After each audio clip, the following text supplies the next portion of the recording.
Hello again and welcome to Mr. Freebooter's channel.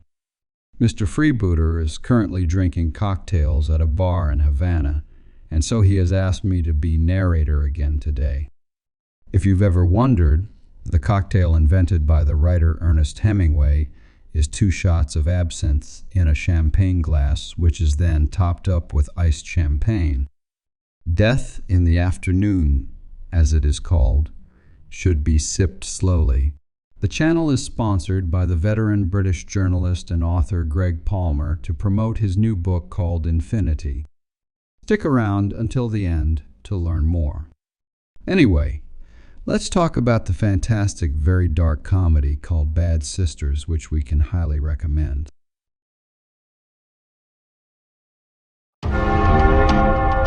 God gave John Paul the strength to be an unforgettable human being.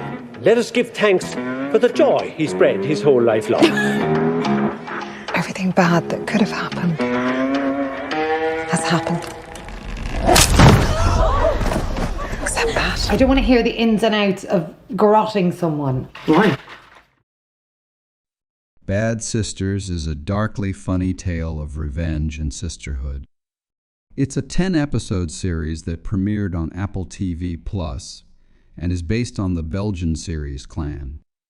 The show tells the story of 5 sisters who band together to kill their brother-in-law, John Paul Williams, who is played by Claes Bang. He is a controlling and abusive man who has made their lives miserable. The circumstances of John Paul's death are kept from the audience until late in the series. But we know that it has been ruled an accident because Tom, Brian Gleason, and Matt, Daryl McCormick, a pair of half-brothers who own a small and failing insurance agency, have set out to prove otherwise. The show begins with John Paul's funeral wake, where we're introduced to the 5 sisters of the title, Grace, his long-suffering wife, and his in-laws, Eva, Ursula, Bibi, and Becca. The sisters are all very different, but they share a deep bond and a desire to protect one another. They all have their reasons for wanting John Paul dead, and they spend much of the series plotting and scheming to make it happen. Adding to the suspense is the arrival of Thomas Claflin, a local insurance agent who is determined to prove foul play, so he doesn't have to pay out John Paul's $875,000 life insurance policy. Claflin gate crashes the wake, styling himself as a bumbling wannabe Columbo. He asks the grieving widow, "One quick question, where were you the night your husband died?" He says all this while stealing a load of sandwiches for the road and stuffing his face. Thomas's half-brother, Matthew, is far more charming and considerate, yet he inadvertently gets emotionally entangled with exuberant massage therapist Becca.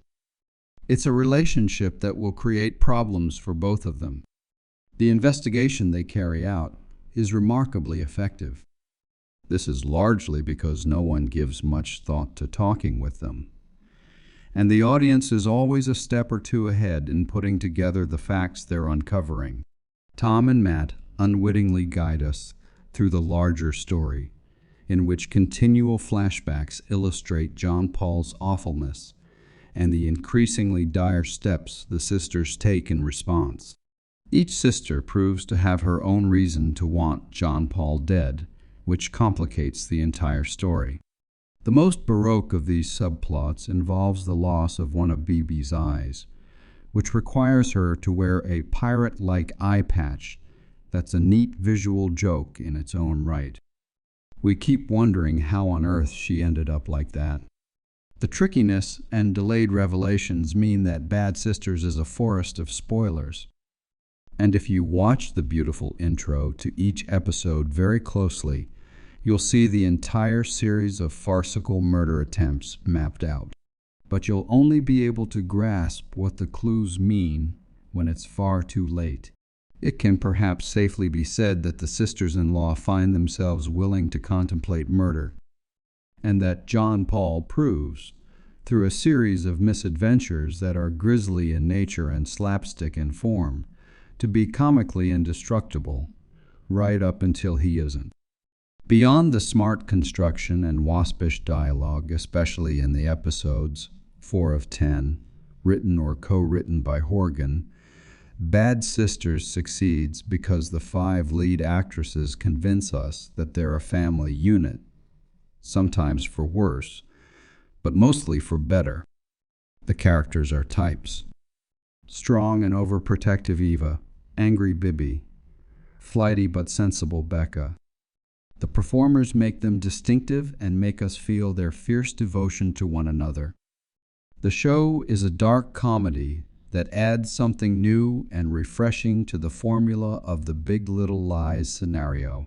The Irish writer and performer Sharon Horgan, who created Bad Sisters with Dave Finkel and Brett Baer, has been behind some of the most caustically funny shows on British television this century, like Pulling, Raucous Female Friendship, and Catastrophe, The Chaos of Marriage.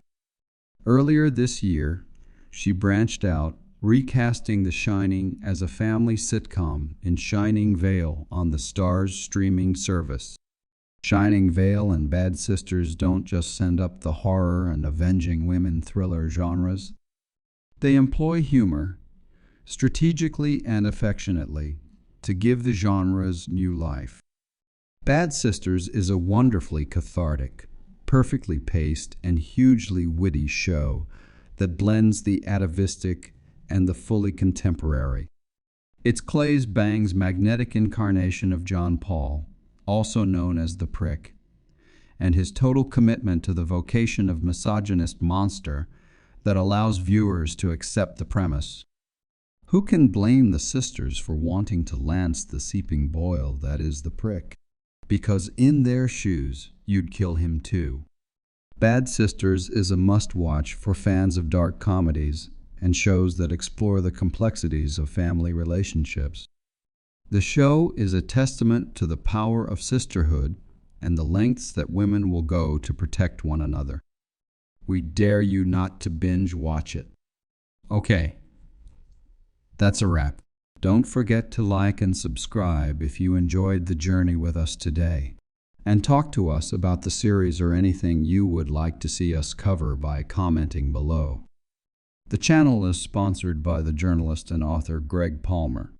He is promoting his new novel called Infinity. Let me tell you a bit about it. The action of this novel takes place in several eras during the times of the Egyptian pharaohs. In the modern era, the action centers on England, Rome, and Israel. A university historian is forced to plunder high-value treasures of the past using a billionaire's secret prototype time-tunneling technology and must battle a psychopath back in deep time, as well as technological screw-ups and the universe itself. Edward Henson is at the peak of his academic career when he and his wife Katie are left critically injured by a car crash during a blizzard. A mysterious figure appears at the historian's hospital bedside and offers him a Faustian bargain. Full health aided by cutting-edge chip implants, upgrading his brain with all the knowledge of mankind. Or the bleak alternative, voluntary euthanasia. But if Henson accepts the deal, he must break with all of his academic ethics and travel back in time to steal the treasures of the past for his rich patron, Dominique Leblanc, a man who has almost everything money could ever buy. Meanwhile, Katie Henson is the millionaire's spare, but she escapes her patron's control and has plans of her own. Infinity is a fast-moving tale of love, betrayal, loss, and revenge, grounded on the latest academic research on the nature of space-time and time travel. Treat yourself to a fascinating, light read which will remain with you long after you have finished the last chapter.